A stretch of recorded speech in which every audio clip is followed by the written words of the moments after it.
তো দেখো, জিটা দেখো, জিটা হচ্ছে সার্কেলের মতন করে এইভাবে।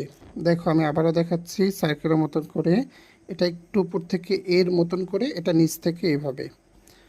তো আমি আবারও দেখাচ্ছি, এটা হচ্ছে একটা সার্কেলের মতন করে, এটা উপর থেকে এটা এইভাবে। তো অনেক সময় দেখা যায় যে তোমরা এটাকে অতিরিক্ত বড় করো, আমি একটু দেখাচ্ছি, এই দিক থেকে অতিরিক্ত বড় করো। হ্যাঁ, এই যে অতিরিক্ত বড় করা যাবে না, তো বড় করা যাবে না। তো তোমরা এইভাবে করে লেখার চেষ্টা করবে, এটা মূলত বইয়ের একটি ফরম্যাট। তো এছাড়া কেউ যদি এইভাবে করো, আমরা অনেকে লিখি, এই যে এইভাবে করে আমরা অনেকে লিখি, তবে এটা হচ্ছে কার্সিভের ফরম্যাট, তোমরা চেষ্টা করবে এই ফরম্যাটে লেখার, ঠিক আছে। এর পরেরটা দেখো, আমি আবার দেখাচ্ছি পরেরটা, খেয়াল করো। এরপর আমরা লিখব এইচ।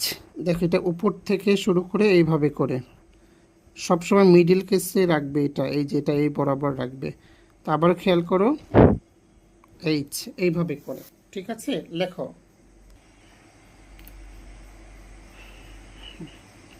ঠিক আছে, লেখো সবাই সুন্দর করে।